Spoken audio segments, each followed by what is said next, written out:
할렐루야. 말씀과 삶, 말쌈 큐티에 동참하신 한 분 한 분을 주님의 이름으로 사랑하고 축복합니다. 오늘 함께 보실 영화는 시리아 난민들의 상황을 담은 영화입니다. 가버나움이라는 영화인데 저는 이 영화를 보고 얼마나 가슴이 먹먹했는지 모릅니다. 함께 보시겠습니다. 저를 태어나게 한 부모를 고소하고 싶어요. 그들이 더 이상 아이를 낳지 못하게 해주세요. 자신의 부모를 고소하겠다는 한 소년의 이야기. 주인공 자이는 레바논의 한 빈민가에서 태어났습니다. 동네 아이들이 학교에 갈 때 거리에서 주스를 팔고 가게에서 배달을 하며 돈을 벌죠. 그의 부모에게 아이들은 착취의 대상일 뿐입니다. 가난을 핑계 삼아 11살짜리 자이의 여동생을 건물주와 결혼시켜버리기도 하죠. 그런 부모를 맞기에 너무 작고 어렸던 자이는 결국 가출을 합니다. 학대받는 주인공을 구해줄 영웅, 이 영화에는 등장하지 않습니다. 대신 거리로 내몰린 아이의 시선으로 참담한 빈민가의 현실을 비출 뿐이죠. 자이는 정처 없이 거리를 떠돌다 불법 체류자 라이를 만납니다. 그녀가 일을 하는 동안 그녀의 아이 요나스를 돌보며 함께 살게 되죠. 하지만 라일은 이민국에 체포되고 집에는 자인과 요나스만 남게 됩니다. 영화는 자신보다 어린 요나스를 돌보는 자인의 모습을 통해 돌봄이란 무엇인지, 그리고 자인에게 필요한 보살핌은 무엇이었는지 돌아보게 합니다. 가난해서 그랬어요. 괜찮을 줄 알았어요. 법정에서조차 자신의 행동을 정당화하는 어른들은 지구 반대편 자인의 세상에만 존재하는 사람들일까요?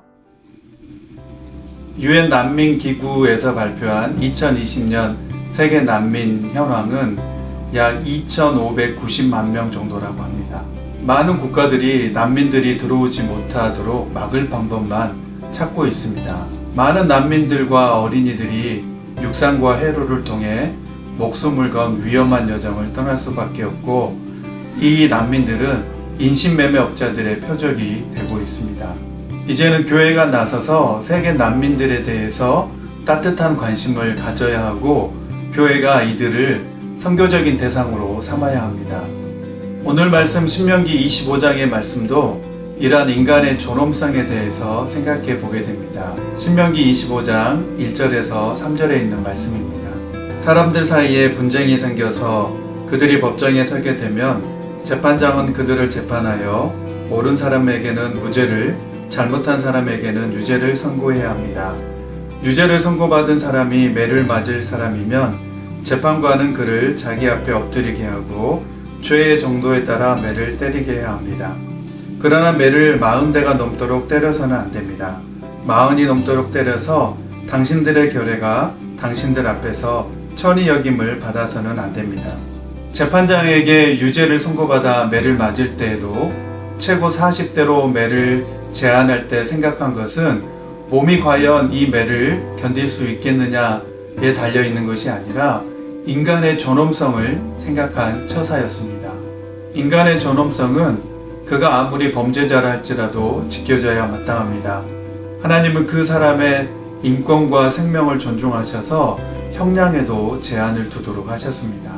이러한 사실은 신약 성경에서 사도 바울이 자신의 고생담을 소개할 때에도 찾아볼 수 있습니다. 고린도후서 11장 24절 말씀입니다. 유대 사람들에게서 40에서 하나를 뺀 매를 맞은 것이 5번이요. 이처럼 모든 사람에게 인간의 존엄성에 대한 중요한 가치가 존중되어야 함을 알 수 있는 말씀입니다. 그래서 성경은 그것을 한마디로 인간이 하나님의 형상을 따라 지음을 받았다라고 말씀합니다. 창세기 1장 26절 말씀에 사람은 하나님의 형상으로 지음을 받았습니다. 라틴어로는 하나님의 형상으로서 지음받은 인간을 이마고데이라고 말합니다. 인간의 가치와 존엄함은 다른 피조물과는 비교할 수 없이 다릅니다.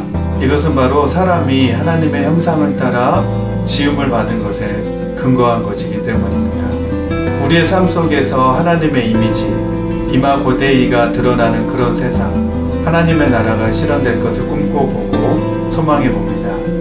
기도합니다. 하나님 아버지, 이 땅에서 인간의 존엄한 가치가 더 이상 훼손되지 않고 존중받게 하여 주옵소서.